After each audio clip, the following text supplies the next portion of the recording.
Welcoming you to the Leela Podcast, a place where you can discover all things Osho Leela. You'll get to meet the community, learn about community life, and listen in as we share about our upcoming events and workshops from the perspective of the facilitators and the attendees, supporting you to find your way to Leela.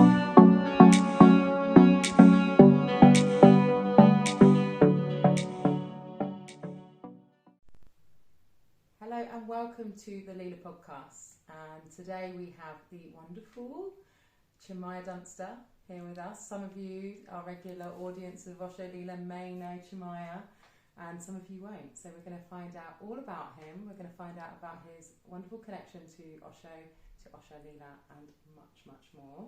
Very, very happy to have you here, my dear. Louise, it's a pleasure. It's a pleasure, yeah. It really is. We have a lovely connection. We've had joyous phone calls, organising the Mystic Heart Kids stuff, and just generally really feel you. I love you very much, and it's gorgeous to have you here. So thank you for coming on to share you. Yeah. Thank you so much. I feel honoured. Yeah. Really honoured. So, where shall we start? I mean, shall we start from the very beginning? It's a very good place to start. Yes, you are a Sinnyasin. You are a long-term Osho Sinnyasin. I'm going to call you that, and you're going to tell me all the details. Maybe not all of them, because I could be here a long while, but the snippets and just really, I mean, what would be really nice actually is, because there's going to be people out there as well that don't really know Osho, they don't really know what Sinnyasin is, and for them, just to give them a bit of a feeling and experience of what it all means to you. So with that question, go whichever way you want. Well, a snippet from the Grateful Dead has come in my mind, because I'm an old 70s hippie. Went to the Isle of Wight festival, saw Jimi Hendrix, all that stuff. The snippet from my pre-Osho days is from the Grateful Dead, and it goes, "Sometimes the light is all shining on me, other times I can barely see. Lately it occurs to me, what a long, strange trip it's been." Now, that absolutely sums up what a long, strange trip it's been, from being a hippie in the 70s and then coming across Osho, who was Bhagwan Sri Rajneesh at the time, in the late 70s, doing my first meditation, meeting my first Osho Sinnyasin, falling in love with her, following her to India, that whole journey that started right back there 45 years ago and more, isn't it? What a long, strange trip it's been. What a long, beautiful trip it's been. Because I had no idea what I was laying myself in for, really. I knew something in myself, which was this thing of identifying myself as a hippie meant I'm a rebel. I don't fit the standard pattern of what this life wants. And that was what we hippies said, and we got it. But after years of smoking dope and being, yes, I don't fit, and feeling like I don't fit, actually it was coming to a bit of a dead end. Until Osho came along, and suddenly there was a whole other dimension to it, which was, yes, let's reject what we don't want in this world, but what are we going to replace it with? What is actually, what are we here for?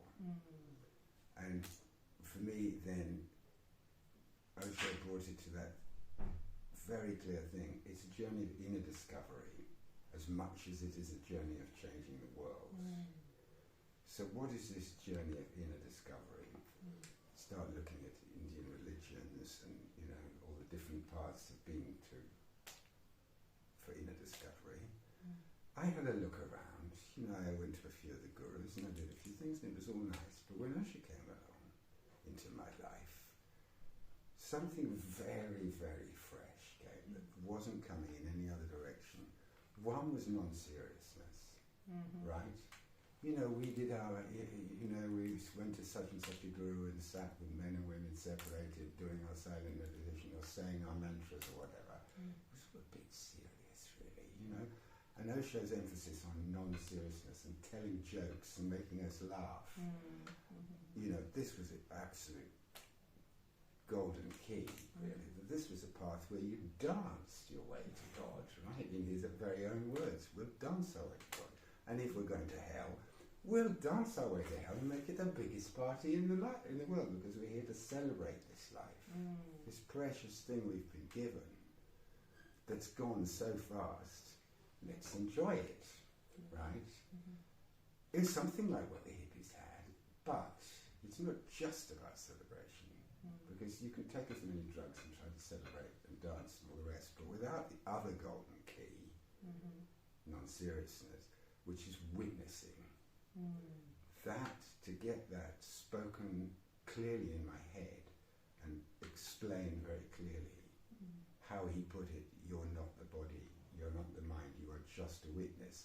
I mean, it's something I'm still working on now. It's not like I got it, but some sense of there's a witness, there is a distance between what's happening in my experience and the experiencer.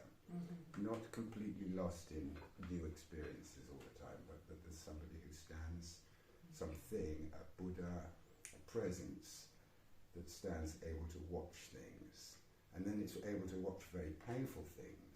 So, a lot of the path with Osho involved opening up things, wounds and conditionings that have been stuffed in me that were difficult to go through. But, there was always that support of community and Osho's meditation techniques,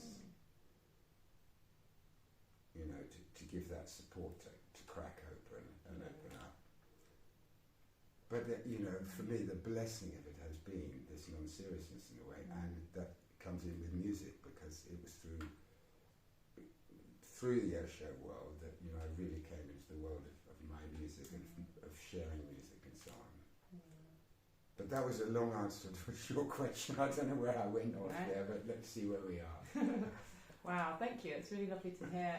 So for me now, kind of living at Osho Leela full time and just listening to you speaking, I'm going, that's what we're doing now. That's what we're doing now. We're opening those wounds up, but we're doing it in a sense of community. So it's just lovely to hear you say it and go, that's it. And it's the witnessing, and we're continually reminded, right, or reminding ourselves and being reminded of these kind of, for me it feels, being the witness, it's like you have to keep being reminded of it. It's a continual process, like you say, you're still working at it, we're still going at it, absolutely. And when you get that noticing and you feel it and you're like, and you even just saying like the non-seriousness of it, it's like, oh wow, I get to choose, there's a point here now that I get to choose, am I going to go into it this way, or actually am I going to choose a different way? That is exactly it. Because of that witness, you've got a choice. You can see the mind operating. This scenario could play out, that scenario could play out. And actually, like you say, you've got the freedom to choose, and you're actually creating your path to God. It's not that it's laid out for you, is it? No. You're going to make it as you go. Oh, I can choose to be happy right now, or I can choose to go not to happiness. Okay, it's my freedom, isn't it? Totally, Not always easy, of course, as well. Just on that. I think this is where we have to say that, we can laugh and say, okay, just choose happiness and all the rest, but we have to look at where the conditioning and where we've been repressed, held back, unable to be ourselves. And I'd like to share, because I have shared it before here at Leela, but I'd like to share it, on the podcast as well. My one direct insight from Osho that I felt was the transmission I got from Osho. So I'll just paint the scenario because it's a very important one to me, and it really says so much that I feel quite often, especially here in England, about self-worth, the issue of this. That at the end of discourse in Buddha Hall, so this is in the late 80s before Osho left the body. This is in Pune. In Pune. So a huge auditorium which was surrounded by a large mosquito net. It's the world's biggest mosquito net. So, there'd be 2,000 to 3,000 people sitting on the marble floor listening to Osho, and a mosquito net around. And then at the end of the discourse, Osho would get into a Rolls Royce and be driven round the hall and back to his residence, only 50 metres or something, but he liked to go in a Rolls Royce.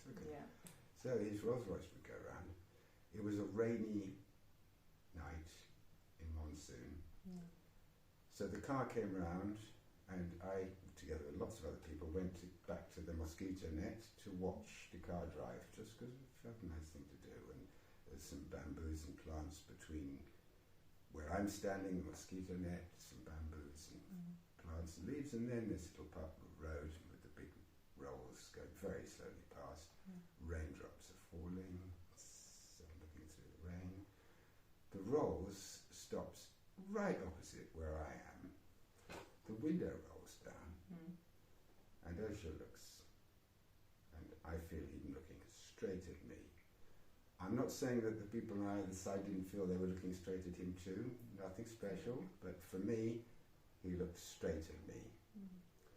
And I heard, you can say, a voice in my being saying, Chinmaya, just keep going exactly the way you are. It's perfect. Now, that is such a message, isn't it? Because so much of what we're doing is going, I should have done that better, I should never have said that.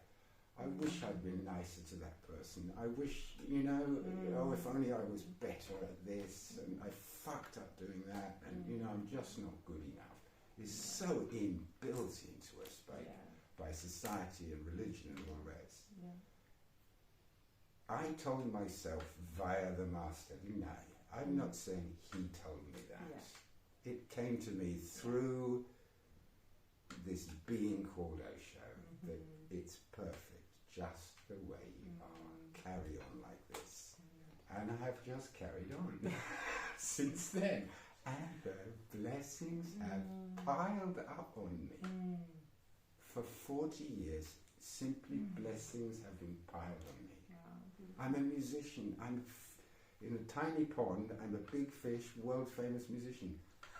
I had no plans to do that. I had no idea I would ever be, No, it all came to me because I was in Pune at the right time, playing the right instrument, and here you are. Now you've got a path of music. Beautiful partner came to me, a beautiful daughter came to me. Met her in Pune, 25 years ago, and here we are. Another blessing given to me. Yes, and she's a beautiful, beautiful, wonderful wife that you have. I adore her. I don't know. But what they say in India is the monkey got the pearl mala, the pearl necklace. The monkey got the pearl necklace. She's just, a beautiful soul. Beautiful soul. And somehow a beautiful daughter 14 years ago came to us as well. But I would say all that I'm just left with immense gratitude for this path that somehow my soul was ready to say yes to.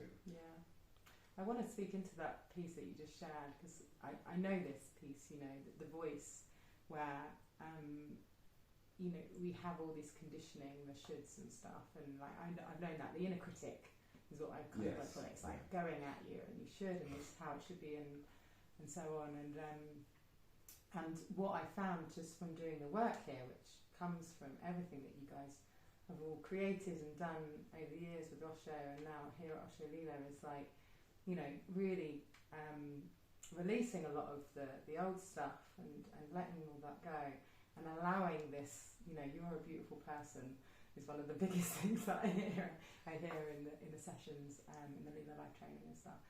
And when it comes through, it's just like, for me, it's an experience of, Lulu, you're doing great. Lulu, you're okay. And it's such a beautiful feeling, isn't it, inside, of like a different dialogue. That dialogue's gone and this one is coming through, and I always kind of like, when I talk about it, I'm like, the inner critic's like in your face, like this, and it's like, wait a minute, there's this other voice here, this supportive, loving, joyful, kind of like I always think of like an earth mother coming through, and she can come through and give you, the encouragement that you feel like, for whatever reason, hasn't been there enough. And we get that choice point, like, of which one are we kind of like listening to. So thank you for sharing that. Now I've got to tease you. Because when we came into this room, you'd just been given Star of the Week, right? Which I really feel Chinmaya. she was. And you basically were not able to just say, yes, I will take that. Yeah. You wanted to sort of go, no, I shouldn't be, I don't want to be Star of the Week, get me chocolate or whatever. It's so hard to receive. It's very easy to give in this life, isn't it? Because then you make the other person indebted to you. Big time. But to actually be able to receive, you have to feel worthy of receiving, don't you? You know? What you just said, yes, the other person is indebted to you, right? Oh, yeah. This is it, you know. I am a recovering people pleaser, right? Totally. Still in recovery, clearly, because it's such a struggle to receive. But absolutely, you know, I totally hold my hands up to that. Like, for me, it's such a pleasure. And also, of course, we're always, you know, we give more. And there's always that part of us that also wants to, you know, you want to receive it, then you get it, you push it away for sure. I know. Yes, Thank you for bringing that up, Chinmaya. I still have some work to do. Yeah, I mean, I'm also very much. I think everyone. We're talking about Star of the Week from the festival that we've just held, Osho Mystic Heart Festival, where everybody did an amazing job and pulled together. And I did some extra little bits for the kiddies, but yeah, thank you. Louise was my Star of the Week for sure. I was holding the whole kids thing that I put together, the music, the live music for the festival, which basically I'm at the heart of that band. I mean, they're wonderful musicians, they're great, but they need me somehow to hold it and really because of so long experience of playing for Osho, you know. There was chaos, because for me that was just like busy, and all go. It's like every time I had a problem, Louise, can you find out who I need to talk to get this, or to change that, or can I have permission for this, and are the kids allowed to do that? It was always your communication that was good. And but anyway, we're not here just to big each other up, are we? I mean, we could do that too. No, but let's get on, because you do a lot of work with the kids as well. You know? So Chinmaya was holding the musicians and the children, like you said, a bit of a juggling act. We had some amazing, beautiful children here over the festival. It was stunning. The wisdom that I heard was just like next level. I was like, oh my gosh, thank you parents for, like, you know, bringing your children up in a beautiful way, the collaboration, the way that they kind of spoke to each other. I'm sure there were times when they didn't as well, because they are humans. But it was just, it was really stunning to see them. And so you came in as and you did this at the Joy of Spring as well, didn't you? Yeah, I did last year also. Yeah. And last year as well. So what do you want to share about that experience? What I want to share about, let's specifically on this one right now, is just how amazingly caring for each other the kids were. So, you know, there's two groups going on. There's the 13, the teenage plus, which includes my daughter and, you know, some quite a lot older kids. Yeah. They're another story, but still, they're caring for each other. I tried to arrange things for them for the festival. It doesn't work. But they arranged for themselves to go camping in the woods, right? Yeah. No permissions, really. I mean, who's going to give them permission? You know, they're teenagers. So they went camping in the woods. They were a group. Some of them know each other well and have been here for years. But there were one or two who knew, but went, oh yeah, we'll come to. And the parents said, yes, go. And from what I heard from reports about it when they came back, was they held each other. They looked after each other in the forest. It was raining. They didn't have tents or anything. They were just creating a tarpaulin and blah, blah, blah, blah. But, you know, they looked after each other. So then that I didn't witness. But then what we got to witness was, you know, the younger kids, the 12 and unders, which is all the way from 2 to 12. So it's a really interesting group. You know, how they looked after each other too. And the care they took for each other. So, you know, you saw 12-year-olds running around with a 2-year-old, making she's fine, and supporting each other when they were sharing their music, and encouraging each other. They did such a lovely performance, didn't they, at the end, you know. They made up a fantastic song about magic and mystery. And so So that's one thing, is, you know, just to realise that, like you say, they've got wisdom already, they've got already kind hearts and everything. We only just have to trust them, facilitate them, and allow them really to develop that. And I really feel, you know, over the last couple of years, my role here has stronger and stronger become to hold the kids' space and to nourish this next generation. I'm happy that we've already got this generation nourished, because, you know, my generation's starting to look at, wow, you know, we're all dying off, you know, the ones with direct experience of Osho. That transmission, you know, is important to me, to us. And, you know, this transmission through to the kids too. And what was amazing at this festival was that I hadn't realised it. Parents don't come to something like this just to have their kids looked after while they get on with things. I had a meeting with a load of Good afternoon, Osho Leela. I had to have a meeting on the first day with some very unhappy parents. I was like, oh, really? Okay, what's going on? We want our kids more involved with Osho activities. We want to do things together, parents and kids, that have got meaning and depth and are Osho connected. Oh, right, do you? Okay, we better put something in place and fast. So, okay, you jumped in great, and Turia jumped in great. But it's given me a total heads up for the future now. That yes, we don't separate the kids off and give them some art and music, which is lovely and they enjoy and all the rest. But their parents and them want to actually be part of something Osho Leela together. And we will, you know, we'll be looking at putting that right at the heart of things in future when it's the kid-friendly festivals, won't we? Yeah, totally. Yes. Yeah, I think so. And just for them as well to like be with it, experiencing it, you know, as part of the children, so that kind of like the separation, which is just, beautiful. And it kind of makes me think about, you know, like the value of children and the value of the elders, and like how those relationships are really beautiful, you know, like, so if we go back and think about like how we used to live, and we used to live as family units, like all together in the same house, doesn't happen so much these days, but it's like there's wisdom from all sides, you know, and people in the middle are just like going through their stuff, and it's like, wow, we actually really need the connection of the children and the elder generation, because there's more time, there's more wisdom to share, and I truly believe that's one of the biggest things that I'm, you know, for me, living in community is super important. And we have two children living here now, but like it's like we need, you know, for me it's important to have the kids around and to have the elders around as well. It's all about wisdom and living amongst each other and stuff. It's it was important. So yeah, we can kind of create that in the gaps that we do have, which are for children. Well, you know, we have basically 2 festivals a year, don't we? That the kids can be free because the weather is good, it's being England. Yeah.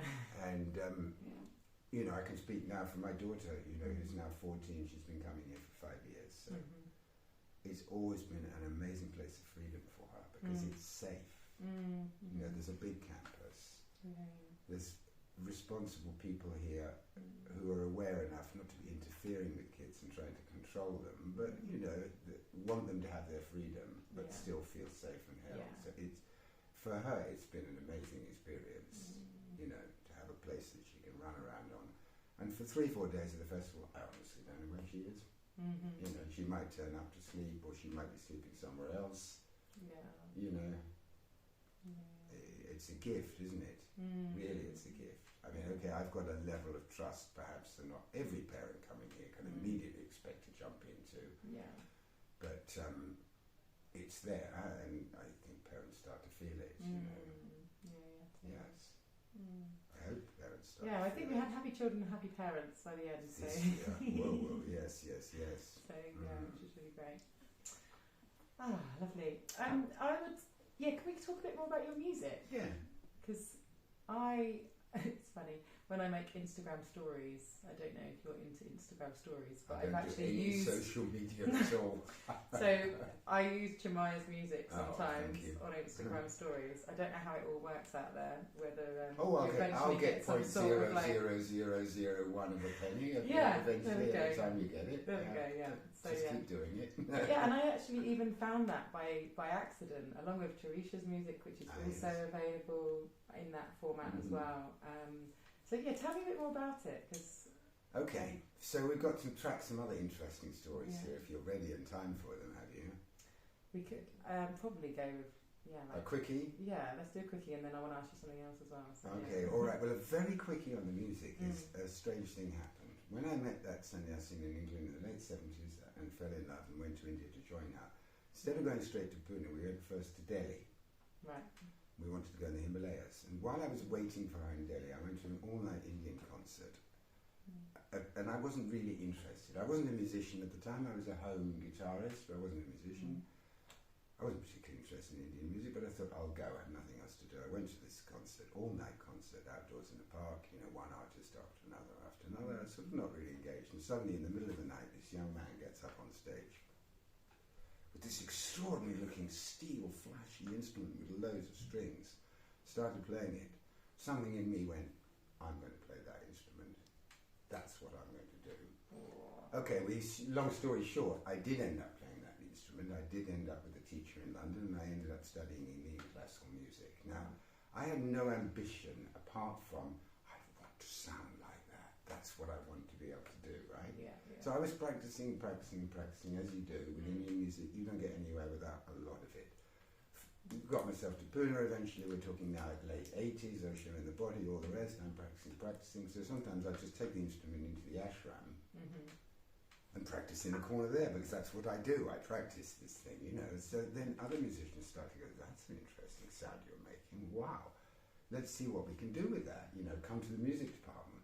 What, little me, I'm just quite new here. I mean, you guys are all the big musicians playing for Osho. They were like a sort of elite, the musicians in the ashram those days, because everything around Osho was about music. It had music with all the meditations have music. His arrival at discourse and his depart from discourse all has music. So the musicians were like gods, Oh, you want me to? Okay, I'll come and play this thing. So eventually, we're cutting the long story short, I end up actually being able to play music for Osho while Osho's there. That's absolutely impossible, because my fingers don't even really know what to do. You're completely out of control. But the point is, suddenly I'm surrounded by musicians from all over the world, and literally we were such an international group of musicians, late 80s all through the 90s. People from everywhere playing every kind of instrument. But they're not playing it in order to show off my ego. What a great musician I am, what a great band this is. No, we're playing for meditation. We're playing for Osho. People aren't even looking at us. They're looking at Osho, but the music's very important and going on behind. You see what I mean? Yeah. So I learned to play, not from ego, but from energy, from letting go, letting music happen. Right? And now, musicians I meet in the world, hardly anybody got an education like that. Not only to be able to play with people from all over the world, but to play not because you're showing off and entertaining people, but because you are creating music to help people celebrate, help them to go inside all the different facets of meditation with Osho. So here I am. I get this incredible experience, which has come through me, and because of that, I was in the right place at the right time to make my first CD with other musicians, have it released. Only because I was there in Pune at the time, and one CD led to another, and another to another, and then, slowly, I found myself, I'm a professional musician now, right? Okay. People know my name, do they? Wow. Lovely. Beautiful. Yeah. And it kind of it sounds like it was a privilege, to be able to do that, to be able to play for people and to play for Osho, and from that perspective, wow. Look, when I go to the toilets here and I see somebody cleaning, I always say thanks so much for cleaning. Because hey, I get to play music. and everybody to love me and go, oh, Chinmaya, you're so amazing, right? I'm sorry, the guy cleaning the toilets. Yeah. Respect, man. Yeah? Totally. Yeah? Totally. It's not about, I don't want to take, I can't take it as an ego thing. That music comes through me. Yeah. It's a gift. I have no idea where it came from. I've got it, I share it, I pass it on. But that doesn't make me better than somebody cleaning toilets. Totally. No. Yeah. Totally not, absolutely. Yeah. Yes. No, it's just like, I'm in awe of the fact that this music keeps coming through me. Osho talked about hollow bamboo, right? I mean, he wasn't talking specifically about music, but obviously as a musician that resonates very well. Yeah. I get out of the way and I let the music come through. Yeah. The wider thing being that we're all hollow bamboos, aren't we? Let go and let life come through. Yeah. Yeah? Absolutely. And I suppose that really is, when I said about Osho non-seriousness, the witness, and the other sort of golden key really is let go, isn't it? Totally. Get out of the way. Yeah, absolutely. I totally resonate with that as you say that, and just those like little moments in time as well. Like you had that piece of inspiration, and then it was like I want to play that instrument, and I can feel it. It's like a yes, isn't it? It's like a yes coming through the body, and then because of that, everything else just falls into place. As you have that, which is wonderful. Just lately it occurs to me what a long strange trip it's been. Back to the beginning. Did you have another question? I mean, I wanted to also tap into, because you're holding the Osho meditation retreat. Yes. I don't know when we're going to actually put this one out, but it will be soon. Yes. And so part of your role when you come here to Osho Leela is to be part of the team which hold the meditations. So I'm just interested, and I'm sure there's some people that have listened as well this far. And what's your take on the meditations, like holding that space, whichever way direction you want to kind of go in as well? I'd be really interested. Yeah. And what because I mean it would be nice as well to hear a little bit about what that kind of retreat looks like. Okay. Yes, absolutely. Yeah. Well, let's be practical. In November, there's a 5-day coming up. So you have the option to come for 5 days or to come for 3 days. The 3 days will include live music. The 5 days, the first 2 days are without live music. Basically, it's a chance to explore the various techniques of meditation that Osho came up with. Now, Osho's insight on meditation was that for almost all of us in the West, especially these days, we cannot just expect to sit down and meditate. We've got too much locked in our bodies, we've got too many distractions, too much input and mind craziness, you can say, at the end of the day. He's often talked about, at the time of Buddha, things were so much quieter, things were so much more sensitive, people were, that thousands of people could become enlightened when Buddha died.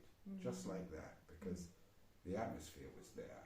Well, we know what the atmosphere is like now, don't we, right? Yeah. So Osho came up with this very clear thing, that many meditation techniques that involve movement first, or expression first. So it can be gibberish, shouting out your mind stuff, dancing, shaking, screaming, some kind of movement that will then lead you towards being able to sit in silence. So usually almost all of his meditations are an hour long and then involve some kind of process to take you into the final stage, the final 15 minutes, where you will actually be able to sit in silence and get a little bit of a release from this gap. So he came up with lots of techniques for that, and we will run through those. We will also every evening show Osho talking on video, and this is also very important because it's not about agreeing with Osho or disagreeing with Osho, while you listen to him talking. It's just allowing, let go, let it come in, and what resonates will resonate, what won't resonate. And if you hear the same discourse the next day, you'll pick up something else that resonates, because your mind half the time was on, what time, what's we having for dinner, who am I dating tonight, whatever, right? You're missing out of it anyway, aren't you? So, so that's a very important part of it, yes, is that every evening we have what we call evening meeting, which is a sort of meditation package that includes watching and listening to Osho. Beautiful. Yeah. Yeah, lovely. Yeah. Yeah, I mean, having done the meditations now for a few years, can just speak as well from somebody who had that cluttered mind and have done vipassanas and all sorts of meditations and things, and wow, for me, they're so powerful. I did dynamic the other day for the first time in a little while, and it was just like, it's so clearing. You feel so fresh kind of afterwards. You can feel this like new energy kind of like coming through you. So yeah, beautiful. Yes. Osho does dynamic, of course, is the sort of classic, since 50 years, the one that, if you've heard of Osho meditations, most people know dynamic, and it's very much about sort of catharsis stages first. Yeah. Yes. Yeah. Super helpful. not for everybody. Not for everybody, of course. No, Absolutely. And I think that's also a key point, isn't it? Of like, it isn't necessarily for everybody. No, some absolutely. Meditations, but there will be something. And Osho said that just try everything, until you find the thing that fits you. Yeah. Yeah, totally. Yeah. Yeah. Yes, lovely. I think we've probably been ages, but that's cool. It's lovely to speak to you. I think we could probably chat for another couple of hours as well and go into more stories and more details and things. Let's have a cup of tea and a hug. Yeah, let's do that. Yeah. That's the other thing about Osho Leela, hugging. It's so nice. Yeah, I know. Yeah. You can hug and it doesn't mean anything except, hey, I want to hug you. Yeah. I was just looking through the photos of Mystic Heart. We had lovely Phil come in and do some professional photography, and there's so many beautiful hugs in there. You can just really see that people are really present, and it's the simplest thing in the world is to extend. We talked about it on one of the podcasts recently, of like just extending a hug and breathing in the hug, and how that is so healing, and it's such a different experience. It's a beautiful thing, but of course it must not become a protocol. And that's why sometimes I look inside myself in those moments and I go, you know what, I don't really want hugging now. And namaste is perfectly good, isn't it? Yes? Yeah. Yeah, totally. It shouldn't become I have to hug, should it? No. Namaste is just as good as a hug. Absolutely, yeah. And there's always that invitation, we're always kind of like giving that invitation, aren't we, of like it being an option. And this is a thing, you become more and more sensitive, right? So with this work, it's, we're breaking down, releasing all of this trapped energy inside, and brings much more sensitivity up. Yes. And sometimes you need a hug, and sometimes you need to be in your own space. And it's really knowing that, and knowing what's good for you, your boundaries, and what works for you. Yeah. Should we have a hug? Would you like a hug? I'd like a hug. We have to do that standing up, don't we, or not? We do, apart from Louise up on the camera, so we'll try it. Thank you, Louise, really. Inviting me.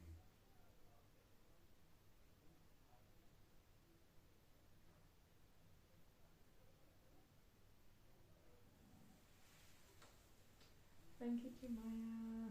Thank you for coming on and sharing your life, your wisdom.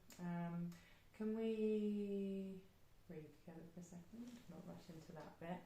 Aurora. Thank you to Aurora, a wonderful filming goddess behind the scenes. And thank you to you guys if you are watching this. And I'd just love to give Chinmaya a little shout out as well. He is a musician, as you heard. Where do people find your music? Just look up Chinmaya Dunster, and it's everywhere. Find it everywhere. You can find it on Instagram stories. You can find it on Spotify. You can find it on Bandcamp. Not Bandcamp, really. Spotify, Apple, Amazon, YouTube. Okay, all those things. Yeah. Okay, great. And if you're interested in any of the events we've spoken about, so we have got the Osho meditation retreat coming up in November, isn't it? Beginning of November. And there will be eventually the kiddie friendly retreats and festivals things. They will be on the Joyous website. Spring will be the next but not one, quite yeah. yet. We haven't quite got around to creating those, but they'll be on there soon enough. So I'm looking forward. yeah. Thank you, Chinmaya. Take good care, everybody. Bye bye.